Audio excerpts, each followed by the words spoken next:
Thanks for joining us for another How I Shot It. This week you're in for a treat. I get to chat with Jos and Tree Woodsmith.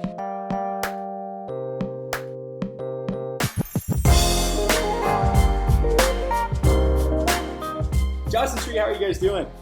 Hey everyone. Doing great. Yeah, it's really good to be here. Yeah. Hey, I'm so excited to get you on here because, it's funny. I tell people all the time I get to kind of pre-chat with you guys and look through some of your images. And holy smokes, there are some incredible photos, and people are going to absolutely love seeing these. So I'm really excited about this. Awesome. We're really excited to be here. Yeah. In fact, before we even jump into some of these, can you tell everyone where to find you? Yeah, right now it's josstudios.com. Okay. Very soon it's going to be josandtree.com, but That's what we're known for, is Jos and Tree. That's not quite yet. It's in the works. Awesome. And then I know, like I mentioned beginning, you guys do a lot of teaching. And I've said this before as well, that there's some great photographers that maybe aren't the best teachers, and then there's great photographers that are incredible teachers, and then there's great teachers that aren't incredible photographers. It's like there's a mix of everything, right? But I think you guys fall in that category of being incredible photographers and really great, incredible teachers. So I want everyone out there to know where to find you for workshops and things. So where do we find that information?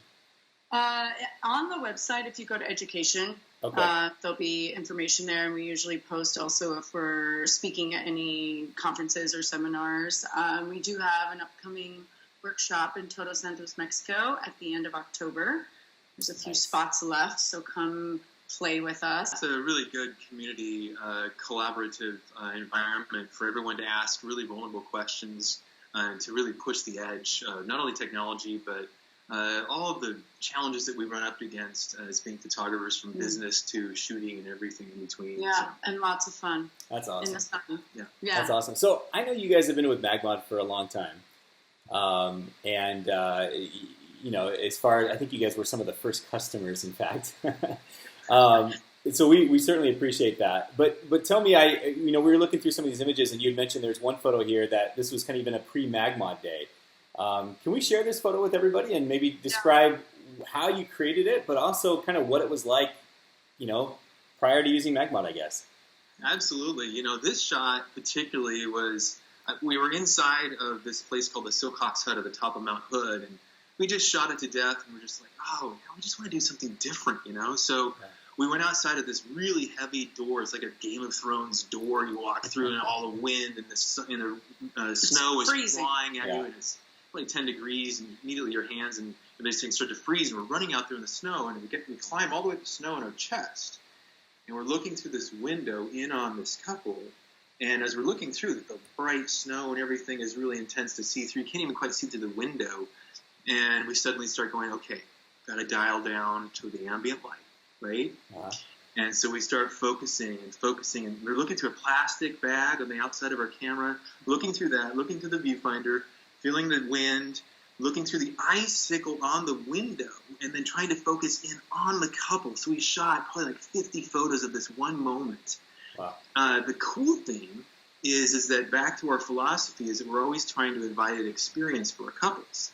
So our lighting assistant at the time had an operatic voice, and he was singing Ave Maria to the couple on the other side of the glass, which gave us that moment to dial in and get that shot. But because we're not using MagMod tools, that process took way longer than it needed to, and it was super challenging. Well, Ave Maria is a great song, though. So, as long as it takes... Just keep going with that. So, keep going with that. I think... You had to. Yeah, I think the point is, if you're not using MagMod, make sure you have a lighting assistant with an operatic voice that can sing Ave Maria. You have to have your entertainment booked. Because otherwise you're dealing with snoots that have Velcro and duct tape, gaff tape, and gels that are barely attached. And gels that are loud and clunky, and as you're trying to imagine the shot, you're fumbling all over the place, killing the moment for the couple wondering what you're doing. And then there was MagMod. That's funny. And there was the light. I will say, because I've been doing photography now for 12, 13 years full time, and I remember the days before MagMod as well when I would have like the duct tape adhesive on my flashes. You at the end of a wedding, I think Jos, you and I can relate that we have little pieces of scratch duct tape everywhere on the flashes in your bag, wherever. But then you'd always leave little pieces of adhesive. Yeah, sticky adhesive on it. So sticky. Yeah. So when MagMod tools came out, this was just like the ultimate solution. I'm like, oh, this is like the holy moment of like, yes, like, oh, this is save us so much we have energy tools. and time. Efficient tools. That's awesome. Can we show everyone this next image where this couple is having a lot of fun on the dance floor? Yeah. Tell us about this one. It's a wild party. I think at this point it's like 2:30 in the morning because everywhere else in the U.S. they party all night. And they were just getting kind of crazy. And so we typically photograph a reception, especially if it's this large, separate, and we'll set up our own lights. And I had sort of a diagonal lighting setup already with one flash with the grid and one with the sphere. And so when this started happening, it worked out quite well. I might have had also another sphere on flash on camera just to trigger everything so I didn't miss it. And I happened to get them both in the air. I mean, ideally, the groom would be showing a little bit more, but the fact that I have all of her and you see the expressions of everyone's faces, it's just one of their favorite photos as well. It's just so alive. Yeah. Well, it's so alive and really explains how much fun they had at their reception. And I like how you didn't cut off any fingertips or toes or anything. Hard to do. The whole thing is there. So. Yeah. No, you're absolutely right. I think this is also kind of this theme, this idea of having fun and movement, and it kind of reminds me of your style of photography. Do you guys have like a particular style or kind of how you would describe yourselves? I would say we're moment chasers. Moment chasers? I love that. Yeah, trying to use, the MagMod tools in photojournalistic moments to us is the ultimate. Yeah. And it's a big challenge. You have to shoot a lot to get it. Or be extraordinarily patient, waiting. Right, set up your lights and wait. Yeah. Because most people come to us and they recognize, they say, wow, your images are so beautiful, but there's such a feeling going on in those. How did you do that? And so we make a big effort to make sure that the experience, it lives behind the photo with a real moment. Yeah, and sometimes you don't have window light and you don't have the natural ambient light that would create the drama or focus the light enough to really show that moment properly. So having the tools really makes a huge difference. That's cool. I like how you said that, Tree. That was great. So along those lines, then, Jos, you had mentioned, you said something about creating these beautiful images where people go, "How did you do that?" It kind of reminds me of this shot of this bride and this piece of artwork. I would love to hear more about that and tell us kind of how you lit it and what was going through your mind as you're forming this process to create the photo. Well, we had the honor of being invited as the only guests to an elopement to this incredible venue called Villa Cimbrone in Amalfi in Ravello, Italy. And so there we were with her in her room getting ready, and she's just about ready to go into the ceremony. And it's one of those final moments where you're like, you don't want to interrupt anything because she's in this meditative space. It's super quiet. It's super quiet. No music. There's no sounds in the room. Yeah. It's just us. Yeah, it's zen. And so we see this painting on the wall. We're like, how can I get that painting into this shot, And so we start looking, okay, reflections. Okay, well, how are we going to reflect her into this shot? So, if you notice in that room there's a bed, so we had to take off her shoes, get on the bed, it's all wonky, and you're like fumbling all over the place. And what we realized is in order to get the reflection of her into that painting, we wanted to make her the same size as the people in the painting. So we took a piece of glass out of another picture and held the piece of glass up, and now we have this variable reflective object in front of us that we could reflect her into the painting as our cameras look through the glass into the painting, and we could adjust our distance to that reflection so that she became the same size as the people in the painting. There was a lot of layers. The challenge was we used a grid, and we had a monopod. No, it was on a stand. On a stand, and we wanted to hit it at a 45 or maybe a 90. But that wasn't the difficult part. The difficult part was being able to grab focus. Mm-hmm. And so putting our cell phone up next to her face without her really knowing what was going on wasn't enough to focus on her face, to put the light on her face with the flashlight, but to turn the flashlight into the reflection at the grab the light. same angle and position as her face, so that sharp light would go into the reflection, and then you could grab the focus with your camera. Yeah. Wow. That was the aha moment where we could then shoot and get her sharp in the photo. That's so cool. That makes sense? And then Yeah. don't change your focus.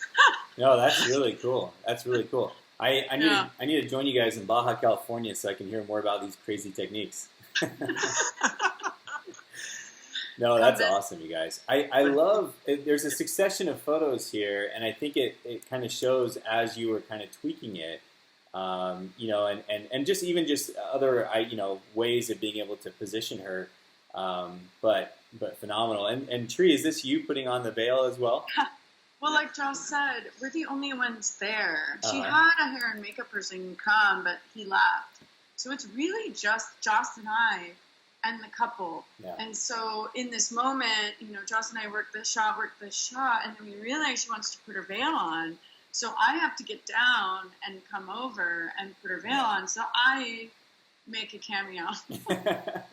You know, I think that's something important, though, and I think you two are perfect examples of this. I've never actually had an opportunity to photograph a wedding with you, but I imagine that you're probably just like this, where if you need to put your camera down to go do anything, whether it be run to Starbucks for the bride or stack chairs or do a veil, whatever it is, I think that's the thing about, you know, as wedding photographers, you have to realize that you're a lot more than just a photographer, like in the moment that you have to be. Like, I can't say how many ties that I've tied and bow ties I've helped guys with and boutonnieres that we've put on, right? It's like you have to have that. Oh, go ahead. I'm sorry. Sometimes it's therapy. Sometimes it's just, you know, talking them up, building them up, making them, you know, move away from the anxiety or the anticipation that's sort of maybe spinning them out a little bit or whatever. Yeah, getting them water. Yeah. Helping them eat food. When they know you care, they give you access to that authenticity. Yeah. They trust you. They open up, and that's so important to keep that dialogue going like that, where they really feel that they're being cared for. Oh, I love that. Whew, that was good stuff right there. I want to just take that clip right there and just pop it on the internet. That was fantastic, you guys. Let's go on to this next photograph, which is an absolutely amazing photograph as well. And I think this actually goes back, kind of reminds me of that one of the couple dancing, this kind of photojournalistic moment. But tell us about this shot with the couple and the bike and everything that's going on here. Well, yeah, there we are. We're walking in the middle, or down a side street in Florence, Italy, and we're with a couple, and we go by this bike, and we're like, "Wow, that's a cool bike!" And we kind of like crouch down into the gutter of the street. Yeah, and the street itself is not that interesting, but the cobblestone is, and the bike is, and it's a fairly narrow street. It's just a walking. We just became mesmerized with the silhouette of the bike. And we're like, okay, well, how can we use that? And then, like, oh, let's backlight that. Let's put them at the end of the street and backlight them with a sphere. Yeah. And we're composing and getting the light and dialing the light. I think it was at maybe a 16th power. And we wanted to use a deep f-stop because we wanted to do a storytelling image so that everything was sharp in the photo, from the bike to the couple and the cobblestones. Yeah. So it was like at around an f8 probably, at maybe 2000 ISO, f16 or maybe f32, 132 power on the flash. But it was just a sphere. And then, you know, as we're shooting and shooting and shooting, something just happens out of nowhere. And this couple with 6 or 8 pizza boxes laughing walks by, and they're probably laughing at us. They're probably laughing at us, is my guess. Because I'm crouching behind them. Joss is laying down in the street. I mean, we look funny. You know, and so, we call this the dream catcher. Yeah. Right? So you freeze street photography with portraiture and MagMod tools and composition into one. Yeah. And it's magic, I think. It's something really to go for in a shoot. It's fun to be out there and just see what might walk into your frame also. Yeah. If you're, we had our couple telling each other stories and having their own experience, and so that patience, because they're good and they're happy, and you're just sort of seeing what the streets are going to give you. That's awesome. Well, I love the fact that they're carrying pizza boxes. Well, and this is Florence, Italy, so like. Yeah. I mean, that's a perfect combo right there. We have an Italian theme going on here. Yeah, you don't know if it's, which couple are we actually photographing? Is the couple the pizza boxes, or is the couple being lit with MagMod tools? In either one, had you been photographing the pizza one, it would have been like I'm never really sure where I got this term from. So maybe you guys have heard it. Maybe you can even shed some light on it. But the term punctum. Have you ever heard that word? What is it? Punctum or punctum? I might be saying it wrong. Punctum. Huh, I don't know. So I need to go look it up because I think about it often, and I don't even know if it's just a made-up word that I came out of nowhere. but what? Make up words. Yeah, exactly right. But what it essentially is to me, what it means to me, and like I said, I feel like I learned this somewhere, and I can't remember where. But it's when you look at an image and you say, this image is great how it is, and then all of a sudden you see something happening somewhere else in that photograph, and you're like, whoa! Like it took it to a whole nother level. Yeah. And that to me is this photograph. And again, it could almost be like, I was photographing this couple carrying the pizza boxes, and the punctum was the couple in the corner. Or it could be the opposite. My eyes are drawn to the couple under the bike first because of the subframing and because of the sharpness there. But then all of a sudden you see the pizza boxes and the couple, and that to me is like that extra, like, whoa, like makes it even more amazing. So. Yeah, it's like an Easter egg of sorts. The Easter egg. There you go. Exactly. I love it. So let's see. I'm so excited. There's so many great images here, you guys. Let's talk about this photo. It's another black and white image. You got these incredible dramatic clouds and this couple. And I think what makes this so unique to me is that oftentimes when I see photos of sky, it's just white. And so tell me what you did or how you created this image. Well, so we have a master list of ideas before we got on a shoot. There's more or less kind of loose concepts, and one of them is always to get the couple in the entire scene. Right? Yeah. So in this case, we wanted to get all of Portland for them, right? They were getting married in Portland, but they don't live here, so it was a destination for them. Yeah. So this was shot on. Is that the? That's the Hawthorne. No, that's Burnside. The Burnside Bridge. Yeah. And that's what they call the East Bank Esplanade. They're on the east side of the river, and Jos stays up, and I and our lighting assistant go down, along with the video guys, and we go down, and they're just strolling and having fun and walking, and our assistant has the mag box on a monopod, and is just lighting them while they're walking. I'm having a moment going, is it going to go off from this distance? Yeah. Right? This is about the maximum distance that you'd want to go. Yeah. But it was shot at f/22 at a 16 millimeter lens, and wanted to match the intensity of the sun and the sky, and it was shot at full power. So two speed lights in the mag box, shot probably around maybe 6 feet away from the couple. Yeah. As they're strolling along in that photojournalistic moment using the mag box. Yeah. We don't get to use the mag box in every photojournalistic moment, but this one it worked really well because there was room for movement and enough light to be thrown to illuminate them so your eye goes right to the couple. And it's easy for you to remove the lighting assistant in that photo. Yeah. That's fantastic. What flashes? Did you have 2 flashes in there, you said? Yeah, and we still are using our 600s, our Canon 600s. They're on their way out. We're making a big transition currently with cameras and flashes. So. Yeah, I think we'll be moving to the Godox for sure. We've used the Pro Photo lights also a lot. Or we'll do a combo. But that mag box, that just focuses and throws the light. We had the focus diffuser on there. Yeah. And pretty much use that. The interior of that mag box just throws that light so strong. I mean, even the Canon speed lights still overpower the sun. That's awesome. Yeah, that's why I was interested. I was curious because my first thought was, maybe it was a couple AD200s, but the Canon 600s are great, reliable speed lights. In fact, I think that's one of the reasons why you get this distance and you can still get it to be triggering and things. But Not that Godox would have too many issues with it, but that's awesome. I love that shot, and I love the fact that you shot it at f/22 and was still able to light them up. And but you see, there's a lot of detail going on. And I asked Joss, like, why did you make that black and white? And he was like, well, it would be really distracting otherwise. Yeah, you would just see everything. Too many competing colors. Yeah. You know, this kind of reminds me of that what I was just saying about the punctum or the Easter egg that you had mentioned is like this could easily fly as a beautiful image of Portland. You know, in that harbor, in that area. And then all of a sudden you see the couple on their wedding day walking and you're like, what? This is fantastic. And they're going to want this large on their wall because this is their own art right now. This is their Portland artwork now, and they happen to be in it, and they remember that. So Exactly. That's exactly right. Yeah. Love it, you guys. Love it. So let's jump over to an image that is more colorful here.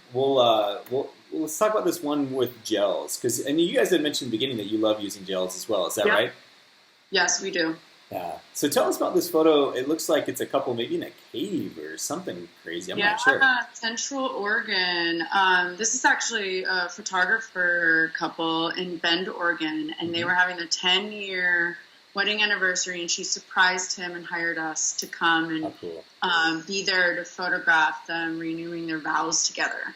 So this is this really cool cave on this property that we had never photographed this property or in this cave. And we just saw the colors and saw the sky and, know our complementary color scenario. And they were happy to dance and play with each other while we figured this out. And it took some finessing for sure. When you go into a cave like that, you're like, you're not quite sure what to do, and you look this way, you look that way, and then you look that way, and you're like, oh, that. And once again, the beauty of the MagMod tools is that, everything is shape shifting in front of you as a possibility, and the specific use of the MagMod tools, quickly adapts with you. That magnet throws on take there, that on, take that off, and that's the magic. There we are. We have a double orange gel against the wall to match the complementary blue sky with the opening of the cave. And as you say, it's like, oh, we just put a gel against the wall and then match the ambient light of the sky. It's like, okay, that sounds pretty simple, but the process of getting to that moment was very because we had to place the couple a certain distance away from the wall and place the flash a certain distance, and the flash is on the ground, aimed up, and it's about 4 feet, 5 feet. It's actually fairly close, and then they're not that far from that. So there wasn't a ton of space. Maybe they were like 8 feet from the wall, 6 feet from the wall. Yeah. Yeah, I'm crawling on my chest on really sharp rocks with my neck tweaked up, trying to get focus and exposing for the light of the sky and all that. And there's bats. So that complexity with like, okay, we got the MagMod tools working for us really quickly, but this other complicated thing is going on. That's funny. They actually photograph at this property, this venue often. So they love the photos that we created for them because they're always photographing it. But now they have their own set of photos of them within this beautiful scene that they see often. So, and I think they can kind of see it through a unique set of eyes. Sometimes when we photograph at the same venue, often we tend to fall into patterns and kind of go to particular places or shoot it a certain way. So I love that. And I just want to mention, and this has been brought up in these How I Shot It's in the past, but if you're watching this for the first time and you're starting out and you're trying to understand gels and colors and things like that, you guys had mentioned the word complementary colors, essentially meaning like the orange and blues are complementary to each other. Somebody might say, well, if you wear orange and blue on a in fashion, maybe it doesn't look right. I don't know. I'm not one to dress. You see me wearing green shirts and whatever, right? Or gray shirts, I mean. But complementary colors in photography, when you have that warmth and that coolness, it works so well in that orange and that blue. So I love that. It's definitely, if you want to get into gels, studying the color wheel for a little bit. And it doesn't take long. And you see it after a while. You'll see a room that's maybe super warm and they have warm lanterns, and you'll automatically kind of just see what else you can do. Also, outside is usually at night turning blue naturally. So if it's warm inside, it's going to be cool outside. Yeah. So I like, being able to use, the colors so that your eye immediately goes to the subject in the photo. mm-hmm. And in this case, the warmth is where you want the eye to go to the subject. Yeah. Warmth of their relationship and the action and the dance of what's going on. Yeah. So it's really interesting to play with colors for sure. That's awesome, you guys. That's really cool.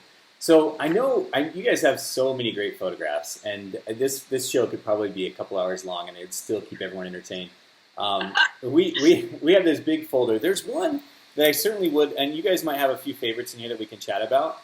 But do you guys mind if I bother you to jump over to? There's a number 32, and the reason I like this image and I would love to chat about it if it's possible is because it's a large bridal party. And it feels like it's a complex lighting scenario. It kind of feels like, I don't know if this was a multiple, what's the word I'm looking for? Multiple frame, multiple shot. But can we chat about this shot? We just shot this last weekend. This was on Saturday. Wow. This is not a photojournalistic moment necessarily for us, but we wanted to do this for this couple because they requested, and their parents requested a really interesting shot of the whole bridal party. So we thought of an interesting challenge since there was 24 people in the bridal party. Plus them, so that's 26. Wow. How do you possibly shoot that many people? Right? How do you create a cool...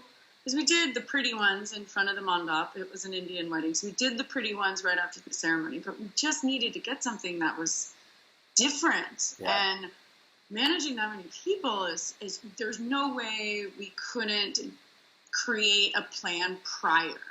So we went several days before and scoped the location around the same time because dealing with 26 people is really hard. Yeah. Dealing with wedding parties can be challenging, but dealing with that big of one is really challenging. Totally. We also wanted to incorporate the bridges of Portland, right? Yeah. So once again, getting the people in the whole scene, right? So we found this bridge configuration, and we thought, well, let's put all of the guys on the top. Well, no, that wasn't the original concept. We realized there was 14 men, and they were all going to be wearing tuxes, so they were going to be dark, and a lot of them are dark skin, and so I said we realized at the same time, well, we need to put all the guys up above and silhouette them, and then we'll light the women. Yeah. Because there was only 8 bridesmaids, 14 groomsmen, and it actually just started to make sense after we made the diagram how we were going to have to do it. That's cool. Yeah. Yeah, and so we kind of sketched it out, and we wanted to maximize our time and be really efficient with that many people, especially since you don't want people getting bored. So yeah, we lined up everybody up top. Kind of just got them talking and engaging with each other. It was definitely hard to manage the men because they had to do the profile thing and they kept moving. Yeah. It's like a bunch of cats. And so we locked down our camera on a tripod to make sure that it was locked down so it wouldn't move. Uh-huh. And we took the mag box and we had different clusters of women gathering, and we lit them at the same angle in different groups. MagBox on a monopod, lighting assistant is going around and lighting each of those groups, and then the couple. Yeah. And then we merge. Yeah, and one of the other things that we did with the couple is that we invite them into certain conversations that are meaningful to each other. So they're actually having a conversation between themselves while we're capturing that photo of them. So they remember the content of what they're saying to each other in that moment. And it doesn't feel so staged and so much like a photo shoot then. It's more of an experience. That's so cool. And you got an Easter egg in the back with the guy going by on a bike, too. I know. I know. Yeah, it became a dream catcher. A tandem. Perfectly in there. Yeah. That's awesome, you guys. Yeah. It's a great shot. I love it. So... What did you guys have? Maybe 1 or 2 more images that we could talk about. Maybe we should do. Oh, I want to do that one. Maybe. Yeah, I think there's 2 here. Yeah. Those 2. Yeah. 23. Okay, let me pull it up here. 23. It's a pretty quintessential Portland food cart photo, but there's a whole thing going on there. And it's really hard not to laugh when we look at this photo. The couple, we wanted to get a photo of the couple with Koi Fusion's food cart because that was the theme of their wedding. They had 4 themed food carts, and the reception was outside, super casual, very Portland. And they needed to eat. And so we're setting this up, and really it's a sphere on a light stand. On a light stand. And Mom, that's his mom. Mom is like walking into the frame to talk to them, realizes what's going on, thinks she's out of the frame, and makes that face. It's like, I didn't get in the photo. I mean, we're like, yeah, you did. She's like, oops. But she doesn't realize she's still in our photo, which makes the photo. Yeah. Oh, and it's the silhouette of the horse on the top and the sunset. Too. Yeah. I love it. I love the moment. I love even how he's kind of looking towards her, which draws your attention that direction. Yeah. It's a fantastic shot. One of those rare shots where we actually got an acceptable photo of them eating. You know, like that's just not something that usually happens. We don't normally photograph our couples eating, but in that instance, late night tacos. It looks really good. And I bet they loved it. They look like the type of couple that would have just loved this. They love this photo. Yeah. They love this photo. Yeah. That's awesome. So, do you want to do the next 24? Yeah, let's do it. Okay, 24. I mean, there's so many photos we can talk about here, but this is the Mag Bounce. Yeah. On camera. I feel like the Mag Bounce isn't really used as much as it should be, but this is dragging the shutter in a moment where the bride was embarrassed because her father saw her spanking her groom on the dance floor. Oh, yeah. It was this crazy dance floor moment, and then she realized her dad was watching. Yeah. That's awesome. And it happened to be dragging the shutter at the same time to add that effect. So it's probably like a 1/6 of a second, probably 400 ISO, you know, with the Mag Bounce. Yeah. You know, sometimes simple is better and get really in there close. Yeah. So, you know, getting that shot really super close, you can feel that expression just jump right out of the photo. Yeah. You know, Jos, I appreciate you mentioning that because I think it's one of the most underrated tools for reception dance floors. Like every time once I'm through the first dances and the mother-daughter dance, our mother-son dance, father-daughter dance, all those kind of dances, and people are just having fun on the dance floor. A lot of times I'll go throw my Mag Bounce on the camera on my flash and just go around and just hit these moments and really get it nice and close. That's what we do because it just you feel more. You're in there. Yeah. It's either the Mag Bounce or the Sphere for us, but the Mag Bounce is actually a better tool, I think, for that. Although we only have one, so one of us is using the Sphere and one of us is using the Mag Bounce. I sometimes have a monopod with a flash and a Sphere and a grid off the side while I'm also a little bit of catch light at the front. That works really well too. Yep. That can get exhausting on your arms, by the way. Yeah. No, I agree because you're doing the one camera thing, right? Or the one hand camera. And that's if the assistant is busy helping me or whatever's happening. And then the other thing that we use quite a bit is the Mag Beam. We love the Mag Beam, especially for toasts or first dances, because it just keeps our light stand further away or our lighting assistant further away or whatever the configuration is. It's such an amazing tool, and I feel like a lot of people don't use it. And we've been for like a first dance, particularly. If you look to number 17, where we did a test shot of this moment where we're in a chateau, and we're thinking the couple wanted to have a first dance outside with the open sky on these tables, and we saw all these candles all over the tables, and there we are in south of France at a chateau. And we said, no, let's go inside. Let's go inside into the courtyard area where there's layers of different levels. Yeah. And so we invited people to circle them around them with these candles. Yeah. And on the next level, and we had that Mag Beam with a grip. It was attached to a 6-inch clamp on a tree. Yeah. Wow.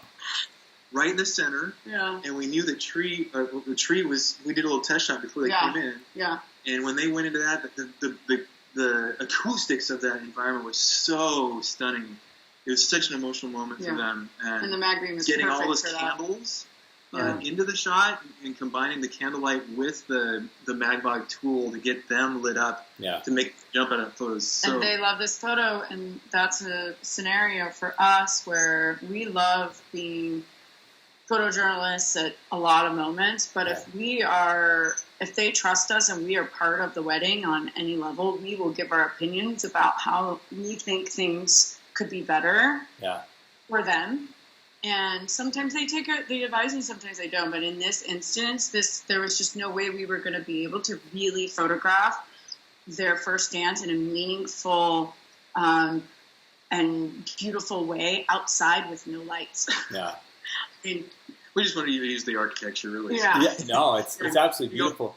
You know what I think it says, though? It shows how you guys are able to pre-visualize these moments. You're able to kind of see what you would like it to be, set up your light even ahead of time in some situations. So I think it's been fun in this episode because we've really talked a lot about, you kind of went into photojournalistic moments where it's like you just got to react. You got to be quick and you got to be fast.